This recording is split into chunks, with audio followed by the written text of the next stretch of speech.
Welcome to the IslandStats.com football show, your weekly dose of all the action from Bermuda's top four leagues. We bring you in-depth coverage of the Premier and First Divisions, results, highlights, analysis, and exclusive interviews. We also keep you up to date with the latest news and developments from the Bermuda Football Association.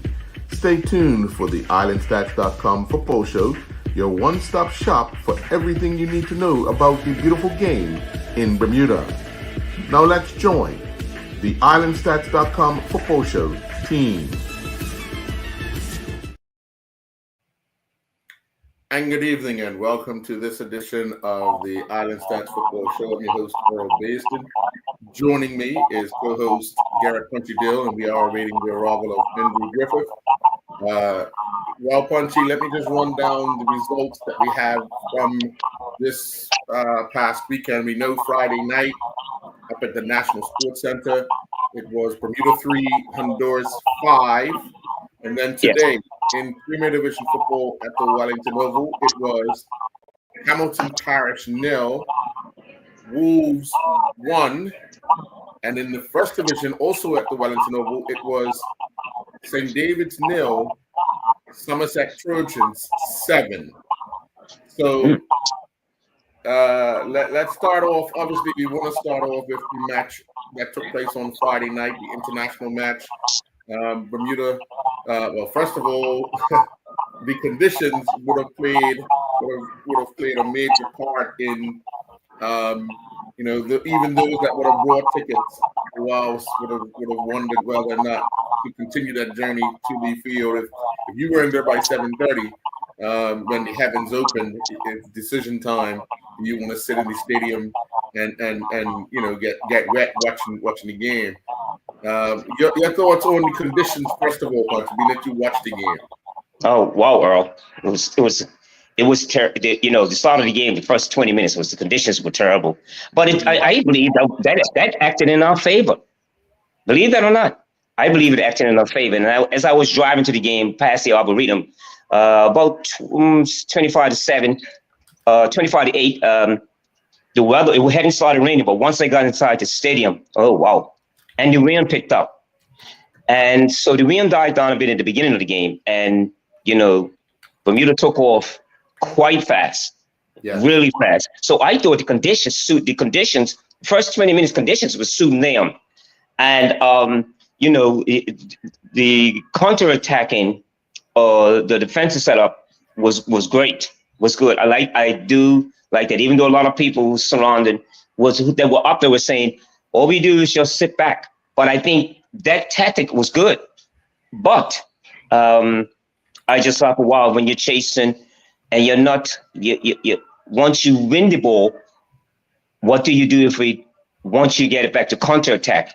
And it's got to be a lot, So I thought those are one areas that we can definitely improve upon if we're going to decide to play that way against certain teams.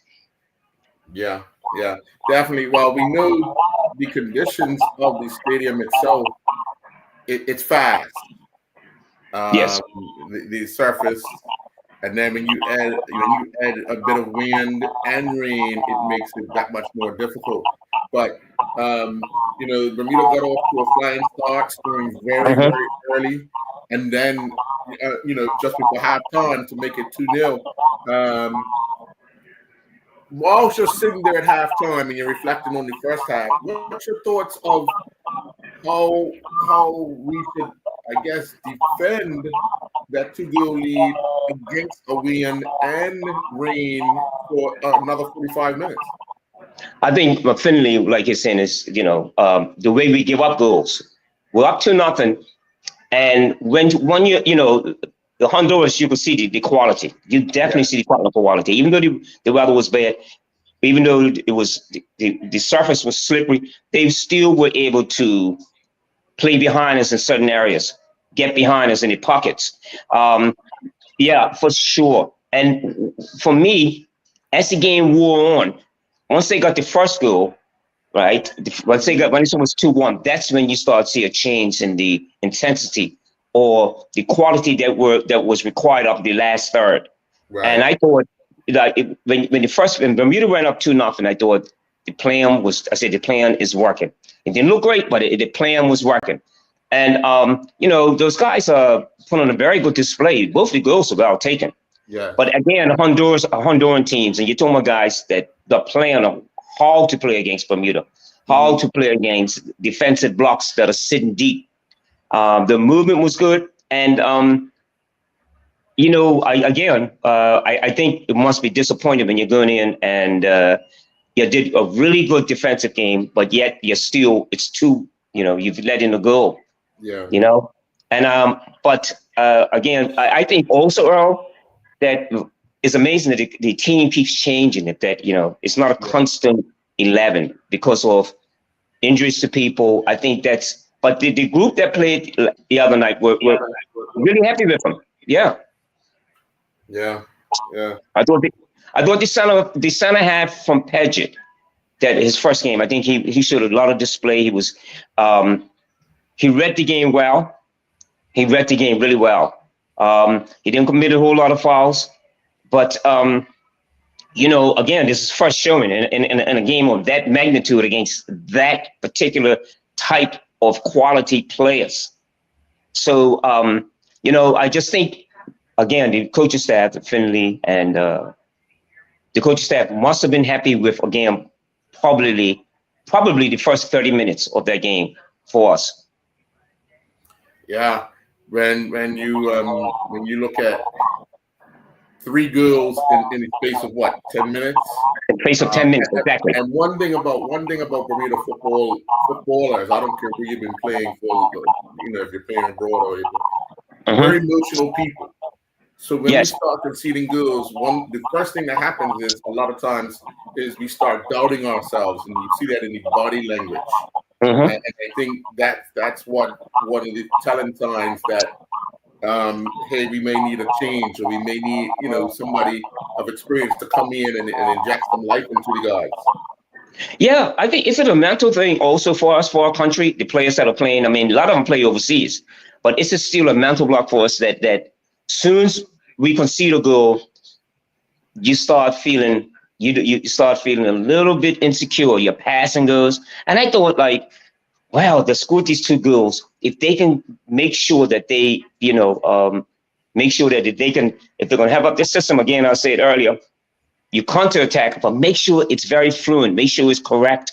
And at times, I tell you, it was doing the first 15 minutes, Honduras was still struggling with, first of all, the weather conditions, and they had to figure out, how we're going to get behind them. What we, and I think that was disappointing too for Bermuda. Again, about the fact that, again, we need to be in these competitions for sure, right? This is a gauge for us now that we were able to score quickly on Honduras, but we're still giving up too many goals. And look at him if you go back the last games that any Bermuda team played against foreign opposition, you will see start looking at the time and when we start to, I use the term deflate, when we just start our concentration goes or our physical conditioning goes lax. That's what I believe is happening. And I think if you look also the scores for the, when we had the under 17 tournament here, look at the way, you look at how as the game wears on and the team keeps a lot of possession. What do we look like once we give up a goal? Yeah, it's an emotional, whole different body. I don't know. I think it's just the way we are and the way we handle things that we kind of allow ourselves to get into a space of doubtfulness. Good point, girl. And you see that, even in local football, when a team might be up 2-0 and a team scores, for the next 5 or 6 minutes, it's almost like, oh my God, you can't make a mistake. And that when you start doing and saying stuff to yourself like that, that's when the mistakes happen. You know what I mean? And it's something that I think it is embedded in us that we just continue to do it over and over and over again. I think it was against Canada or against Jerusalem in the under-17 tournament. Now, my thing again, added to that, Earl, is that once you go up again, we're talking about leading to nothing, right?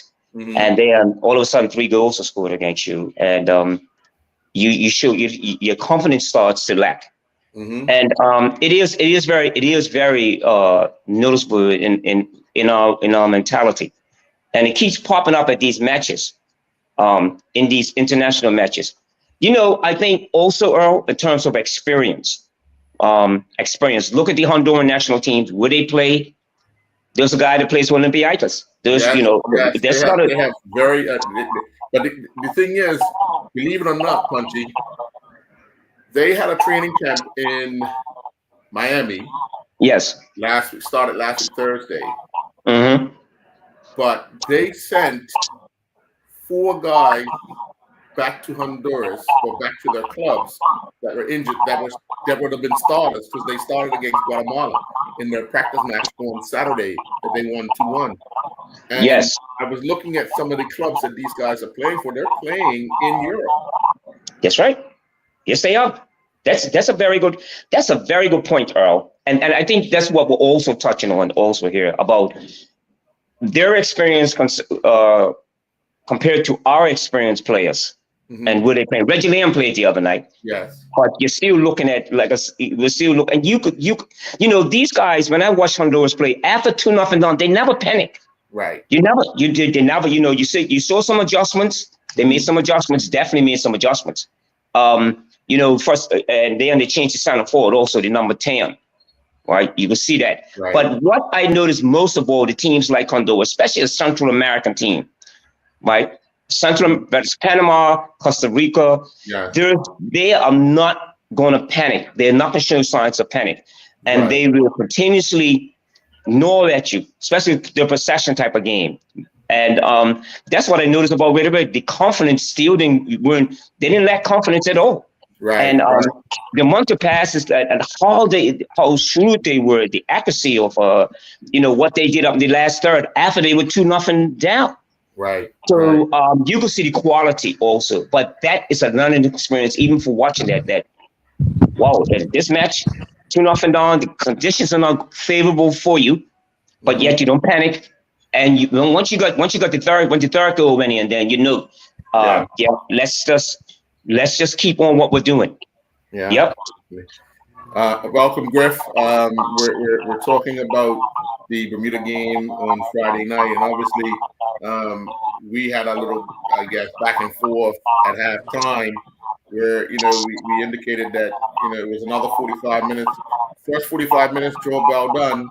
Now we have the work cut out for us for that second 45 minutes against a team that's going to run at you even more and more. And that first goal, given like a shot in the arm where they ignited themselves and went on to score 2 more quick goals.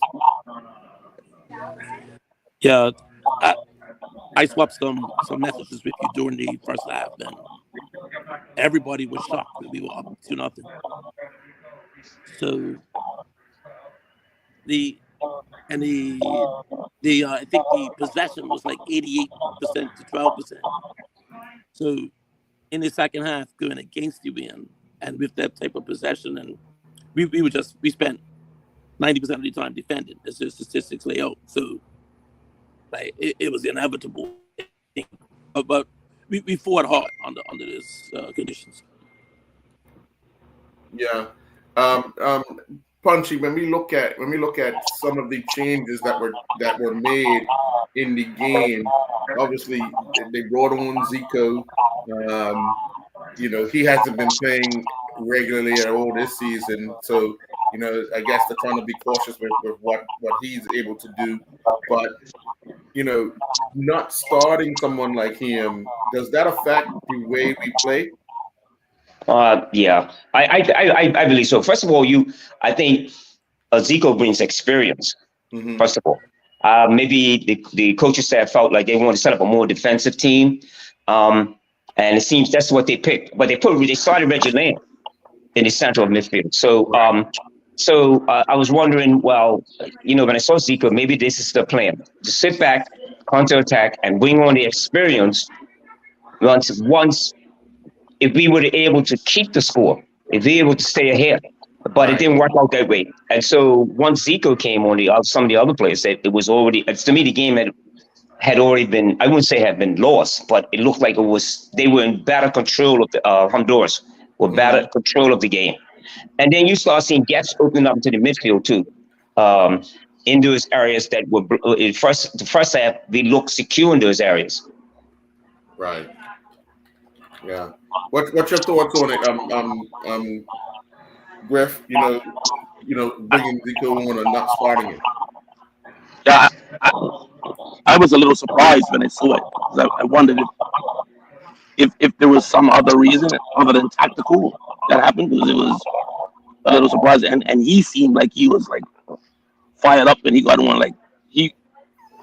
I guess that happens with all players. He didn't want to come off the bench, so it was a bit surprising. And maybe another the coach will give us his insight, but it did seem a little weird to me, especially being Bout in the key. Yeah. Wow. Earl and Griff also, you're looking at some of the players that they started. Lily from Devonshire Rec hasn't really played that much games at all. He just come back over injury. Right. He hasn't started he's just started to play for Devonshire Cougars again. So he did pretty good in the first 15, 20 minutes. But the wide player number 10, he will start getting the better of him in terms of speed, of movement. And so you're looking at some guys who haven't really played a lot of football, and to put them at that match. But is that all that we have? What would have been a better fit? Mm-hmm. What would have been a better selection? Right. They done pretty good. They done for the times that he played, the time that he played. Yeah. Yeah. So did he play in that Bermuda Select team that played when he visited team for? I'm not sure if he did. I think he did, Griffith. I think he has. I think he did. So then that may play into it. Maybe the coach saw something in those games and wanted to try different things in this game. See, I do believe, again, Earl and Griff, I believe, again, when we talk about who's playing where, how much playing time you get, and what is the experience, and what level we're playing at. Yeah. But once we start going into that, and to asking those questions and doing those things, like you said, Earl, about starting like these guys that play Olympiacos, they're playing in good teams in Europe. Even it's in the second division in France. This is not bad football. Right. So there's quality at that level. And I think with the country or size of what country you're calling players in, then the team changes again. And because of people that are not available, it becomes difficult for a country of our size. I'm not making excuses for it, but once you start looking at all those facts, you start thinking, well, what do we have to do to improve? And I thought it was a good improvement on Friday night.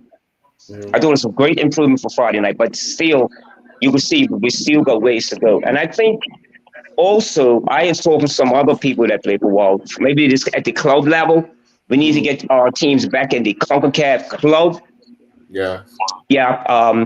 And be involved with maybe, I just think that the Bermudian guys that are playing on the island still need to be playing this competition at a high level.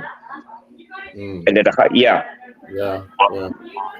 Well, let's take our first commercial break, and then when we come back, we want to talk about what to anticipate for Tuesday night, because going in we're 2 goals down, and in order to progress, we got to get those 2 goals back before we start looking at anything else. So we'll be right back.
You shouldn't have to sacrifice fresh quality groceries for convenience. With Drop It, you get the best of Lindo's delivered island-wide from Somerset to St. George's.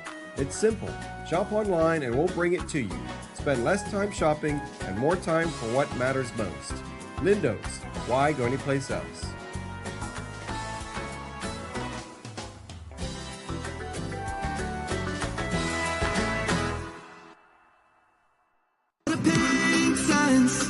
Beneath the cloud blue sky, where the ocean meets the land, and the long tails fly in Bermuda. Our hearts belong to this beautiful island. As an island, we are strong, proudly Bermudian. In every single way, from the sunrise to the sunset, and every single day for over 135 years. It's been clear, British Islands proudly Bermudian. Bringing us near.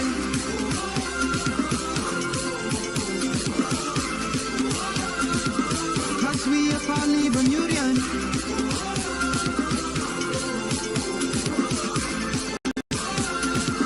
British Islands proudly Bermudian.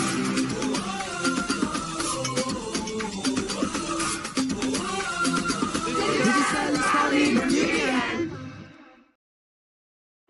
And welcome back. Well, one of the things that we have to be aware of is well, in Bermuda it'll be a late game. It's a 10:30 start Bermuda time on Tuesday night. But when we look at what the challenge is, conceding that goal in stoppage time to make it 5-3 made the job a little more difficult. We knew we were going to be up against it anyway going into the second leg.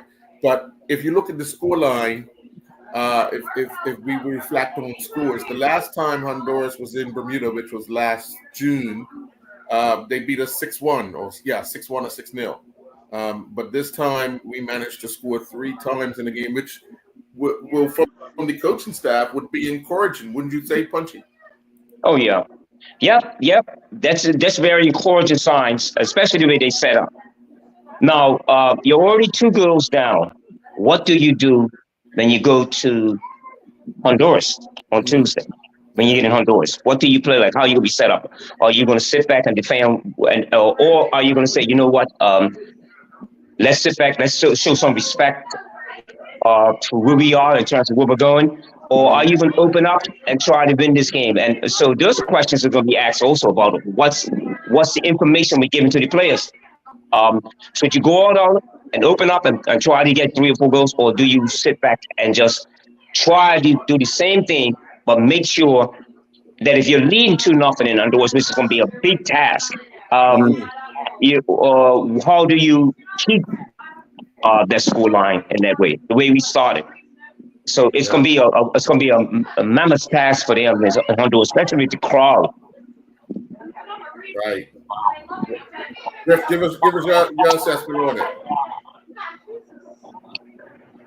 Well, I think I got a bit of perspective on Friday because I worked with a French engineer, and he has a Honduran girlfriend. And up until Friday, I didn't even think she even knew what football looked like. And to my knowledge, she's not an avid football follower because her boyfriend, he would follow the French team and discuss football. But rest assured, she was going to the football game on Friday to see Honduras. Is that regardless of whether you like football, they're very passionate about the country. So she was there, and she took the 10-year-old baby with them, a 10-month-old baby with them to see the game. And I'm like, in the rain, and they live in St. David. So I'm like, oh, wow, if that's what you're doing in Bermuda, they'll get packed the stadium. They're coming out in droves, and that will be completely different from Bermuda. So I spoke to a lot of people on Friday, like, the rain came down at 7:45. As a ref, I'm not good. And it's easy for us to do, but I am 99% certain that's not going to be the same in Honduras. They have rabid fans that will support their team to the hilt. So Bermuda's got that also to fight against. Yeah, Griffin. they had a bumper crowd in Florida where they played Guatemala, as you know, I mean, when you start talking about Florida, where you have so many immigrants residing, to get an opportunity to see their national team play, they would have driven miles just to be there. Although it was a friendly, you know, one of those things, and that's the passion and pride. I mean, we have Bermudians that will, if Bermuda's playing somewhere, they'll travel to go and watch and they'll support and so forth. But the droves in which other nations get support, it's very hard for us to even emulate or even get close to replicating. Well, and you guys, I'm so glad you brought it up, Griff and Earl, the way you discussed that. Yeah, because there's questions also. It's not, I was going to rainbow or shark, whatever it was going to be, Griff. I know, but other people like who choose not to go because of the weather or because it was I was very disappointed with the crowd. But we're talking about supporting of a nation, which those countries have, which they do. Whether that game would have been if especially was in the United States, whether it was in Florida or whether it was in DC or whether it was out west. Right. And I don't know, that's another point that's another thing that we have to discuss about us as a country. What is it that we like games like that, which are very important for the national program support, is not there. It's not there. And I just think that, I don't know, we just want to see it. Are we just getting in this competition just to be in the competition? Not, for our country, I think the support has got to be much better. And Griffiths, what you're saying, I know that when you go to, if you're in Costa Rica again and it's raining like that, cats and dogs, people are still going to show up. So our attitude also as support must change. And I think it will be a healthy, it would help with the support. I think if there would have been more support. And up there the other night, I know it was, again, the rain was really, the way it was. And I know what Bermudians are like.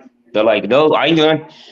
But that's things that we're talking about, support of a country. Yeah. Well, I say this all the time. We would rather go and support people that are not from our country at an event that has no Bermudians involvement than we would when Bermudians are involved, and that's just the reality of it. People would rather support everybody but us, even though you're from here or you reside here. It's strange how it happens. Yeah. Very open for very open to discussion. We could probably do a separate 3-hour program on patriotism and Bermudians. Yes, for That's sure. a whole other can of worms. Well, actually, let's turn our attention to this weekend. About today at Wellington Oval, the two teams battling relegation. Parish with a victory, one of the teams is closer to Young Men Social Club, and with a defeat, the other team basically would have been rock bottom of the Premier Division. And for Wolves, it was their turn today. They picked up a 1-0 win that moved them 3 points behind Social Club with 2 games to play, leaving Hamilton Parish bottom of the Premier Division, still in single digits, 9 points. We've been talking about Hamilton Parish's struggles all season, Punchy, and it's just this I guess where they are is something that we've seen coming for quite some time, because of the fact that they've had that challenge of having player availability through injury or suspension or whatever, not having a full squad to train, and all sorts of things have been, having them hit the wall. And today was a reality check, because now they'll go to bed tonight realizing that the bottom of the Premier Division table with 2 games remaining. Yeah. Well, again, we was discussing that before, but it only matters when there are cup games, it seems to me. And, we're talking also about the number of players that have been showing up. I went past one of the training sessions this week. Well, I think it was this week. And it wasn't a whole lot of people there. There's a whole lot of players there. So I think what I know what we've been talking about is come to reality that I think Hamilton Parish, they're definitely, I think they're the candidates for the drop for sure. Right. Now if they go down and they regroup, well, it's not such a hard league to win. Right. Even if you only got 11, 12 players, but quality. But I think that Hamilton Parish, again, it's going to be is Sergio Goodell going to stay? And it's really something to see how it's just falling apart there. Yeah. I mean, it's amazing to watch because they had so much potential, and then they go into the Dudley Eve. They have some positive results and so forth. So you're really looking forward to what they could possibly do in the season, and then the bottom fell out right at the start. It was very difficult. Yeah. Yes. So both teams are in the same position. So that's why this game was possibly a toss-up trying to pick it. But I'll confess, yesterday afternoon when you asked me for the picks, I was with a bunch of football people in a meeting. I said, well, I'm going to cheat. I'm going to ask everybody else. I was leaning towards Hamilton Parish. I asked them, and everybody thought, yeah, they're both numbers are dwindling, season's lost. Hamilton Parish got a little bit more, and everybody thought it. Yeah, Hamilton Parish will win this game. And when we were all wrong. So sometimes it just doesn't pay to ask your friends and cheat. I was going to say, maybe you should hang around this guy. For my sake and Punchy's sake, you should hang around this guy a little more and ask him. So friends, if you're listening, thanks for nothing. I have it's something to see that at this level. It's something to see just what's happened at Hamilton Parish. It's really something. It's amazing. And again, when Norfolk is playing them down there in the league, they show up with 12 players, 13 players. Mm-hmm. And my problem with all of this is that there's the coach, the person that's in charge. It's not a problem. Was Sergio Goodell, who's at the national, who also coaches the national level. Why is it so bad? Right. Why is he got bad attendance? What's? And I would say, what is really happening there? Is it a case of just the Bermudian mentality is when we start looking like we ain't winning nothing, forget about that. I'll start, my game's over. It's like, yeah, it's over. My season's over. That is a perfect way to look at it. That's what it looks like on the surface. Without a doubt, it looks like that on the surface, that if we don't have nothing to play for, we ain't showing up. And as the season goes along, the more you find yourself in that hole, the worse off you're gonna be. So yeah, it's amazing how that works. But Griff, let's look at Punchy and I we've been talking a lot about Wolves. Punchy's been very, very open about how he's seen them prepare. They have a lot of people training. But then, it's organization. The organizational skills are the ones that keep letting them down. But looking at them, giving themselves a lifeline, what's your thoughts on Wolves? Well, I guess my frame of reference would be when they played North Village a few weeks ago. Although I think the score was 5-1, the score seemed lopsided. They were in that game for long periods, and the score somewhat flattered North Village, and they gave them a hard go for a long period of the game. So they do have some decent players, and they're still fighting hard. Yeah. And Punchy, I mean, you wouldn't be surprised by a Wolves team that because most of the guys that play for them are from the area, have been playing for the club for quite some time. Mm-hmm. Even if they left and now they're back. But just knowing if they were a little better organized, they wouldn't be in the position they would be in now. Yeah, they would be in a better position. First of all, I do, like I said, I live in the area, about 5 minutes away from where they train. I always go watch, and they have numbers there. Their problem, again, is who's in charge of the team and how they set up. And like Griffiths also said, I saw them play when they played North Village PHC that day in the first half of the season. And they were in that game. They controlled a lot of times. They had a lot of possession. But the problem was again scoring goals. Now once the first goal went in against North Village, I'm talking about the first game against North Village. Then you start seeing heads drop, and you start seeing a lack of concentration, and then they start opening up, and then of course. Once they're frustrated, you start seeing fouls being committed. But I just think if you got a lot of players like that, you have to be maybe like when Dennis Braun had his success there. You have to be very, very respected. That's another problem. You have to be respected as a coach also. Right. And then also the coach has got to realize that what he's got and what he has to work with and how he's going to set up a plan to win. Because, again, I saw him on Damage Direct a couple of weeks ago when they showed. I thought they had Cougars in the bag. And then all of a sudden, I think it was the FA game. I think it was the FA. Yeah.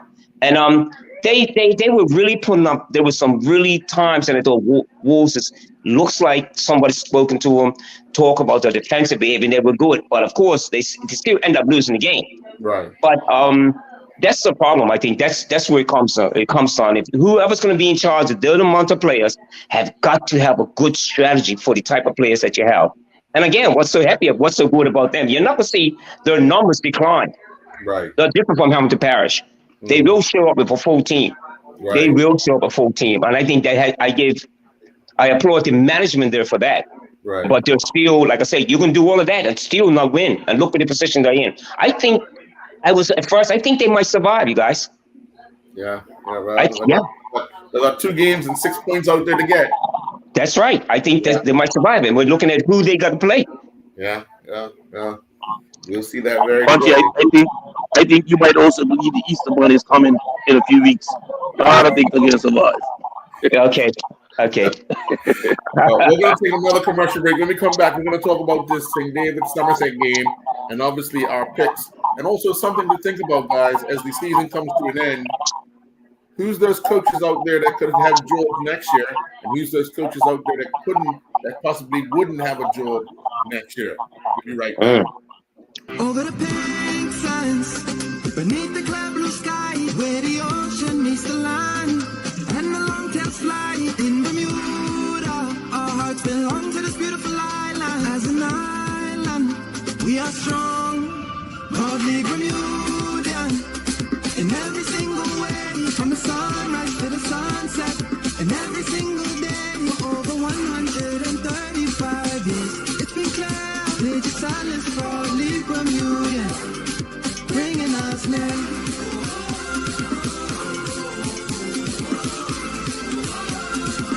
Cause we are proudly Bermudian.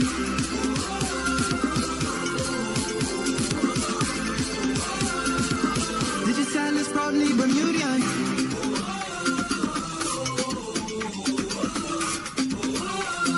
Did you tell us proudly Bermudian? Stay refreshed and on track with Viva Zero Calorie. With all the taste and none of the calories, Viva is your perfect companion for workouts, busy days, or just relaxing. Distributed by John Barrett & Sons and available at Lindo's, Viva Zero Calorie brings you the hydration you crave without compromise. Viva, your zero-calorie hydration solution. Lindo's, why go anyplace else?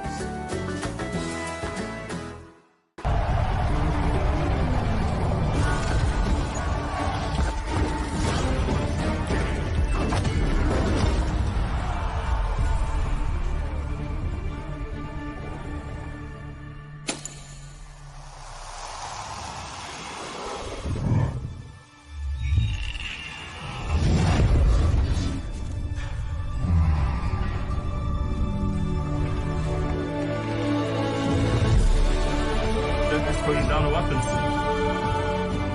You seeing this?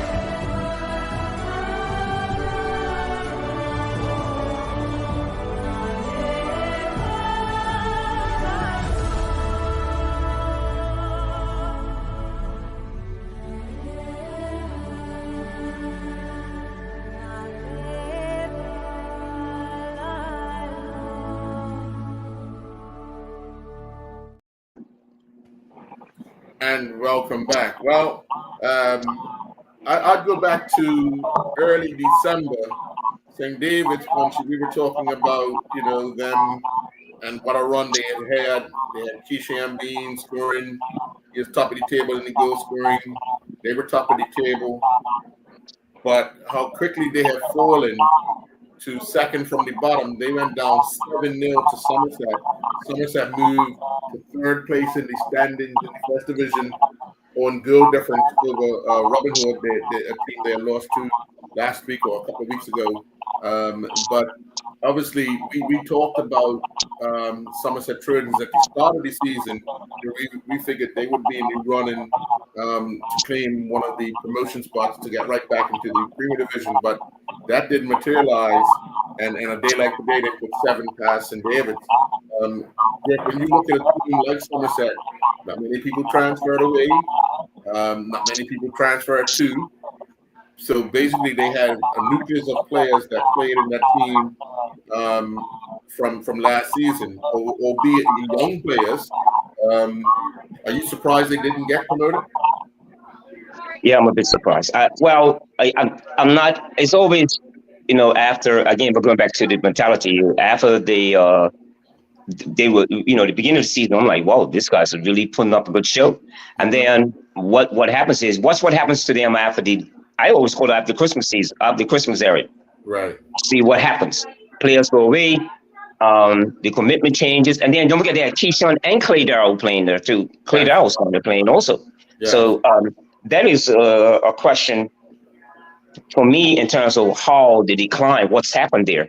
And I think the same thing. Once they out of the FA Cup, once they out of the friendship is over, what happens to them mentally? And it can happen. Especially in Bermuda, where team guys we're just gonna show up, right? And are they training? What's the training habits like? My thing is that with you guys, I'm just bringing this to your attention about even the coaching staff. I'm concerned about this. Now, I don't know. I'm not being picky, and I don't want to keep on the subject. You got 2 under national coaches, and look at the teams. Yeah. Aaron Lugo is associated with St. David's, I'm sure of that. Yeah. And Sergio at Hamilton Parish. So is this up for debate about what these players, the players that the clubs that are with, should they still be there? Or why is it that they're these? And I take that, I'm saying this in terms of just look at what's happening at St. David's and who's done the coaching. Right. And the same thing with Hamilton Parish. Players just gone. That's it. And I think that's what's happened with St. David's also, you guys. It's just like, wow, just a decline in the mentality. What's more shocking about it though is like you can go through bare patches. There's 3, 4, or 5 games. You get there and things ain't quite going your way. Players are injured. You got cards or players traveling with work, but 7-0s and 8-1s and 6-2s. Like those are big losses, heavy losses. Like that. That's something different. Like that's not the old loss surrender. Like this is a complete meltdown, especially when you do have some quality players that are there. Like it's pretty shocking. Yes. Yeah. I just think, I think, you look at some of the teams like Southampton Rangers, you look at Somerset Eagles, and that's what we're talking about. I think we're also discussing, we're all touching on this matter too. The mental approach to actually want to play for your club and want to succeed, even when things are not going well. What do you act like? Okay, you got enough to play. You got 3 games left, but show some integrity. Show some integrity towards the club that you represent. And it seems like it's so common now in Bermuda. Yeah. And then we talk about coaches. Yeah, Greg.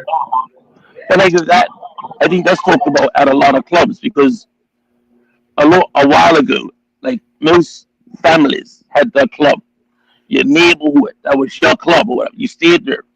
A lot of times now is a lot of movement. And when people move, they might be going to play with, I don't know, a couple of their mates. One of those mates gets injured. They're like, well, I'm not as interested. So people don't have the same affinity for the club that they're with. If it's not your club, you're like, I didn't grow up around Rangers. I don't care. I'm like, I'm done this. Like, whatever happens to happens to him. But if that's your club, your grandpa played, your daddy played, whatever, you don't want to see your club pull like that, and you will make that happen. So like, if that ain't there, it's like the other thing we're talking about from you, like the patriotism, what you feel for your country, same for your club. If you don't feel nothing for the club, when it gets tough, I don't care. So like that, you can't teach somebody that, either you feel it or you don't. Yeah, without a doubt. Well, let's look at the coaches that are in place right now. We'll go through the Premier Division. You have Patches who stepped in for Kenny. You have a PAC. You have Quincy Hunt. Is it Hunt? Hunt, yeah. Antoine Russell's at Paget. St. George's have Bascom. Parish have Yoda. Wolves right now are back to the former coach who had them in the first division. Who else we have? We have Cougars who have Kwame. We look at all of these guys. Who would you say is in trouble of keeping their job this summer with whatever's happened, and who keeps their job? I'll start with you, Griff. Well, just because we're insiders, I know that the executive are working on something for Patches at North Village for next season. But that means after this season, Kenny is free. So they don't want to does Kenny throw a spanner in the works for other clubs when they're looking for a coach in the summer? Will he end up somewhere else? Well, now here goes the $1 million question. Does Kenny take his program when he good? If he good? Yeah. A good question. I mean, look at the results now. And everybody's speaking about it. There's quite a bit of talk about that. The results that Norfolk is achieving now under Patches' leadership, along with Jamaica Jennings, and then you have there's another person that helps out too. So the coaching staff has got to be applauded, and that's a good question. What happens next for them? Yeah. I think Patches has done a great job in turning our fortunes around. Mm-hmm. And so that's up for debate. I think. I think I haven't heard in-house, but I think they're probably looking at retaining Patches, I believe. Yeah, I know. Also, I sat at a game at PHC a few weeks ago, and there were grumblings from some of the player families about the players not getting the time they think they will. So it's a little unrest there. Some of the players say they may leave if they're not satisfied with the coach. So does that prompt changes, because we're used to PHC being in contention for everything every year, and this year wasn't. So do they make a change? Well, the funny part of stuff like that, Griff, is some guys really want to leave, and they'll make the excuse that it's the coach, because all their mates are playing somewhere else, and they want to play with their mates, like you said earlier. So they'll make the excuse that, I don't agree with the coach, so I'm going to go play with this particular club. There's type of thing. Although they won't say it, the reality is that for sure. At every club in every country, all over the world, there's at least one player that's got some issue with the coach. So, Yeah. Without a doubt. Questions can be asked. Okay, what happens? We're going down the line here. I think Paget will be definitely going to stay with Antoine. I mean, he's definitely going to stay there. They've got a nice assistant. There's their assistants that he has at his disposal who are helping him are probably going to stay there also. I think they're set up well what they're trying to do there at Paget. Yeah. So I see him staying. That's about a doubt. Yeah. If you go on the line, next would be Devonshire Colts. I don't see Ray Jones. I don't see Ray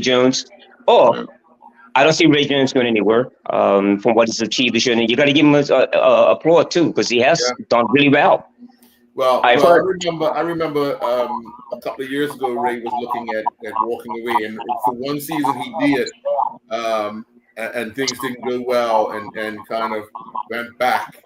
And he's been talking about retiring, but his saying nowadays is, as long as the players show up and give me what their commitment is, their half of the commitment, he'll stay. But when that drops off, he's got to part ways. So the onus is on the players for Ray to stay by showing up to training and giving 100% each time. Yeah. But every time I see Ray, I keep telling him it's starting to look more and more like Santa Claus's cousin. Not in the weight. I'm talking in the white hair. So everybody has a time and they're done. Like it being a football coach, it lasts you a whole year and it trains you. So it's been at it for a long, long time. So if he decided to stop the weight, it wouldn't be a surprise. Right. Well, Right. I got What word. does St. George's do with Durande Baskin? Wow. That's a good question. I thought most of the players, from what I heard, most of the players were happy with him. That's what I've heard. Again, in the talk in Bermuda, they seem to be happy with it. But also, remember, Andrew's included in that. Right.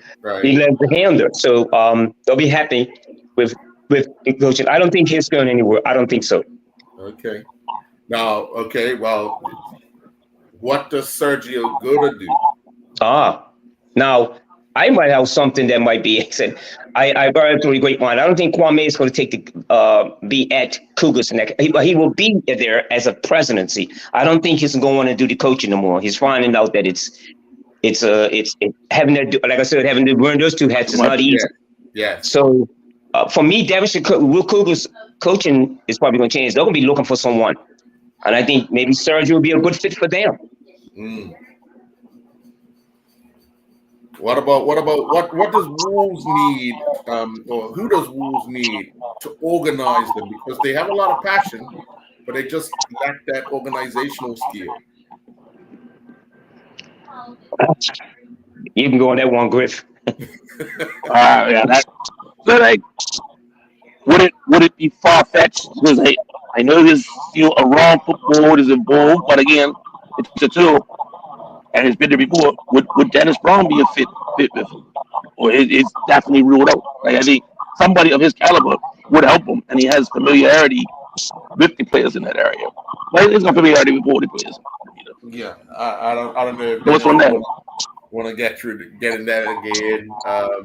He's more technical directing now, in that organizational of getting youth the opportunities to play abroad. Which helps the national program, it helps the country. It doesn't help us domestically because we have a lot of talented youth players playing abroad, which for them is a great thing. So I don't think Dennis will want to get involved in that. Does Ralph Bean get another job, Punchy? No, I think Ralph Bean now who's the vice president at Norfolk right now. It's settled. I think it's settled in his role. I'm not sure if he wants to take on that other another coaching response right now. I think he's come to realization that being in Norfolk and where Norfolk wants to grow, especially in the aspect of who will be the next president after my brother. So I don't think Gumbo's going to want to take on that responsibility right now. I don't think so. Sure. What does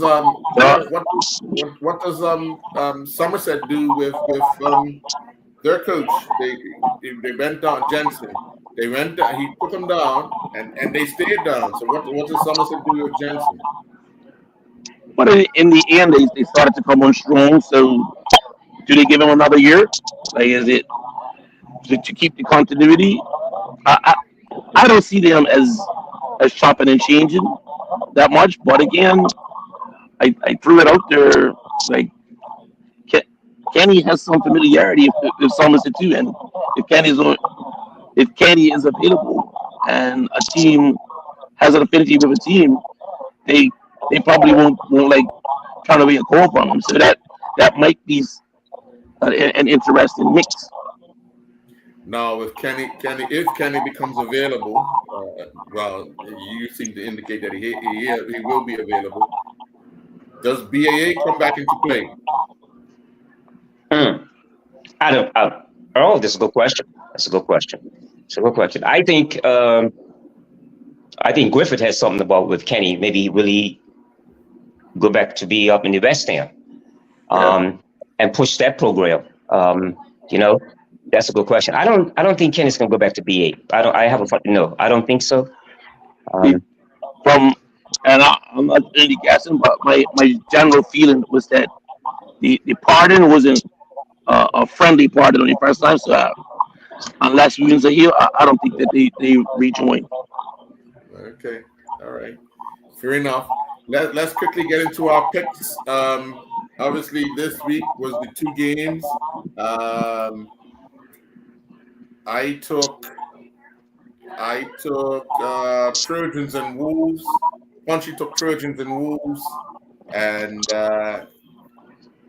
Griff, you took Trojans and Parish. So 2-2-1. Parish. I'm on 38. Punchy's on 40. Griff, you're on 41. All right. So I had a bigger lead than that. Didn't I? No, you don't. No, you don't. You were leading by 2. You were leading Punchy by 2. You're leading me by 3. 3. Yeah. You had a big lead. How many games we got left? You on me. We do it. Yes, 2 more weeks. What's that? Yeah, we got 2 more weeks. Along with the FA. Yeah. All right. So on Friday night, it is Devonshire Cougars versus Social Club. I'm going to take Devonshire Cougars. Punchy? I'm going to take Cougars on that one also, you guys. Considering that they are looking forward to with getting, being in the FA Cup final. I think they want to go down as and be very enthusiastic with this game on Friday night. Sure. So I'm picking Cougars. Okay. Well, let's make it unanimous. Cougars. Okay. The tricky stuff starts now. Saturday afternoon. Wolves host Paget. Punchy, you're up. Wow. I'm gonna tell you this. I see that's gonna be some game. That's gonna be a game because it's like now they're in with a chance. So now they're gonna go to training now and say, look, we could do this. 6 points keeps them up. I'm sure of that. I'm very sure of that. That's right. So I'm gonna. You know what? I'm gonna Wolves to win this one. Griff? My turn. Yeah. Well, I think Paget's on a 2-game losing streak. The fans keep crying out for respect. Now's your chance. Put up or shut up. I'm going with Paget. Don't make a monkey out of me. Funny. Yes, it is. I think this one's gonna go on to the wire. So I'm talking about the league, the staying up part. I'm gonna go with Paget as well because I think they have just a little bit more to offer. Despite Wolves winning that challenge, I think Paget would just have just a touch bit more this time around. Now, Griff, Saturday night. Saturday night. I think it's March Madness. Punch is looking for a Cinderella story. No. My team just won just now, Duke, so I'm good. I'm good. I'm in the last 16. You use up all your luck there. Wolves ain't gonna work for you. I just have that. I don't know. I think Wolves are at home at Bernard Park. Then you got something to really go for. I think they're gonna play the hearts out, and I think they're gonna go away for victory. Yeah. See, looking for Cinderella. That glass slipper ain't gonna fit. All right. Saturday night, Griff, up at PHC Stadium. PHC hosts Dandy Town Hornets. Woo!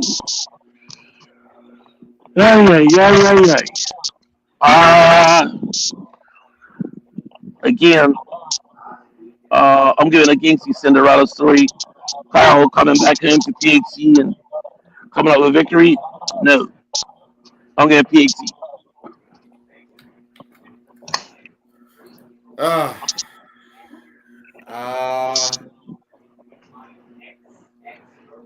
nothing left to play for the two clubs other than pride. I'm gonna take Dandy Town on this one. I think they're gonna have a point. Kyle and his team will have a point to prove to themselves for letting themselves down the last few games, ending up on the wrong side. I think they want to change that around. So I'm gonna take Dandy Town. Punchy. I'm going to take PHC. I'm going with Griffith on this. I think what happened the last game, which I heard so much, some supporters were so fed up with what they saw of Danny Town out there, the 3 players being sent off. I don't think they're going to recover. I think PHC is going to. I don't think they're going to show any. I just think PHC is going to win this. You know. Okay. So I'm picking PHC to win. Sure. Okay. Next game. Derbyshire Colts host North Village on Sunday up at Police Field.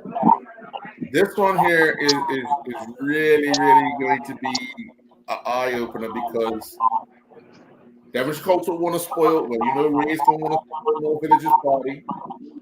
North Village need a point. They would already know what Dandy Town and PHC would have done the night before, so they'll know where they stand. I honestly think this particular game will see a 1-1 draw. I'm a draw. Country. Well, we beat them in the FA Cup. We beat them in the league. So, you know, Ray ain't going to do us no favors. I know that. There ain't no favors for next Sunday at 3 o'clock up there. But from what I've heard, especially at North Village, is that these guys are up for this game. They're going to be up for this game. I'm giving them the nudge on Sunday again that they're going to come out and win that game on Sunday. Okay. So they're going with North Village. Griff, you have no other choice. So I do believe that everybody it hasn't faded from the memory having to play PHC the last game of the season to win the league. So I'm pretty sure they'll want to go back to that. And although they only need a point, and this game could be tight, when you sit on the fence like you get splinters. So I'm coming off the fence. I'm picking North Village. Okay. Fine. Fair enough. All right. Final Premier Division game next week on Sunday at Wellington Oval. Punchy, you're up. Hamilton Parish hosts St. George's Colts. Oh, that's St. George's. I think whatever Hamilton Parish shows up with next Sunday, we'll get the same. It's going to be the same behavior. I just think that the season is over, and so St. George's will win this comfortably. Okay, Ref. I agree with Punchy. I think it's a home game. St. George's going to finish off the season strong, and they're going to take out any frustration they got, and going to perform at home for their fans. So I'm opening the can of whoopings. That's what they're going to open up next week. I think it's going to be big, like Punchy said. Yeah, I think Hamilton Parish will officially be relegated next week when St. George's beat them at Wellington Oval. So I'm going to go with St. George's as well. Griff, St. David's, second from the bottom, host last place Vasco. These are the last First Division games of the season. So St. David's versus Vasco. Griff, you're up. Unless some spaceship comes from Mars with new players, I'm taking Vasco. I'm going against you there. I'm gonna go with St. David's. I'm gonna say St. David's want to end the season on a high, and that will be it. Beating Vasco. Last time Vasco was at Lord's, they took 12 from Crossroads. So yeah, I'm going St. David's. Punchy. I'm going with you, Earl. I think the last game of the season, they're going to show up. I think they'll beat Vasco. I think they'll show a little bit more pride the last game for sure. Okay. All right. Then up at Southampton Oval, Southampton Rangers host the Boulevard Blazers. Boulevard's going to want to put an emphasis on their second place finish in the league, and they will beat Southampton Rangers up at Rangers on Sunday. Punchy? I agree with you all. I think that's going to be one. You know, it's the last game. I think Rangers going to show up and really put up something on Sunday coming up because it's Boulevard also. Yeah. But I think Boulevard's going to win this. Don't close the season out good. Sure. Griff? Yep. I have to agree with Punchy. Rangers is going to want to put in a good performance, but again, as we've seen in the past, they made 4 goals, but they also let in a lot of goals. So I see this as being one of those 5-4 games, and Boulevard will edge them. Okay. Next game, very interesting matchup. 2 teams that we thought would be battling for the league title at the beginning of the season. Robin Hood hosts Crossroads. Punchy? I'm going to Crossroads. I'm going to Crossroads for this. Last game of the season, they're going to close out this league with a win. I think they're going to beat Robin Hood at home. Yeah, I think just for pride and just, you know, when you come the last game of the season, you got something to talk about, really, you know, over the summer. And you know, I said the turnaround has been unbelievable, remarkable what the coach has done there. So Crossroads should win this. Okay. Griff? I agree with Punchy again. The strikers, Simons and Thompson will want to finish strong. I think they're in the runnings for Golden Boot, so I think they'll be hungry for goals to get them. Yeah. Paul Simons has his 19 goals, and the next are 10, 11, and that's Thompson. That's Thompson. So, yeah. And I'm taking Crossroads as well. I think they're going to want to prove to everybody what they've achieved this season and what to look forward to next season. So I'm going to take Crossroads to beat Robin Hood. Then the final match, Griff, you're up. Somerset Eagles host Somerset Trojans. Well, hopefully today wasn't an anomaly and Somerset still finishing strong. So I'll take Somerset Trojans. Yeah, I'm going to take the Trojans as well. I'm going to take the Trojans as well. And Punchy? I'm good with you guys on this. I just think that Rangers, even if I don't even know if Eagles can show up a team, they probably will.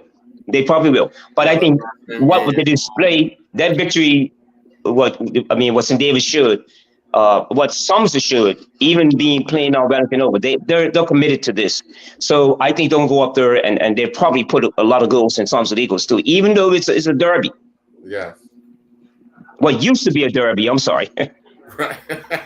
In the mind, it's still a derby. Yeah.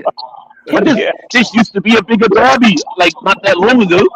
It used to be. This game meant something. The Battle of Somerset. Both of them got the name of a non-parish. Yeah. It's you know. Send this Trojans and send this Eagles. Wow. That's gonna be an interesting game, but I don't. That's not one that I want to see. Yeah. It's not one I want to see. No. Sure. But I really want to extend well wishes to Somerset Eagles coach Jomar Wilkinson as he recovers. All the best, Jomar, and hopefully we see you back on the sidelines soon. Your passion in the game goes a long way. So all the best, brother. Well, folks, we've come to the end of this edition of the Island Stats Football Show. We'll be back next week, Sunday, with another edition and looking at the final matches in the first division and the second matches in the Premier Division. We will know tomorrow, I guess next week, which one club will be relegated, if there is one club that will be relegated. And we already know who's being promoted and possibly a league champion in the Premier Division. But we'll tell after the 90 minutes on Sunday afternoon, after all the games are wrapped up. All right, fellas? And Okay. hopefully the week after that, I can get crowned the picks champion out of the three others. I'm looking forward to that. Not a problem, Griff. Not a problem. Small victories. Small Yes. victories. Take all of them. Celebrate each and every one of them. Okay. And forget about the losses.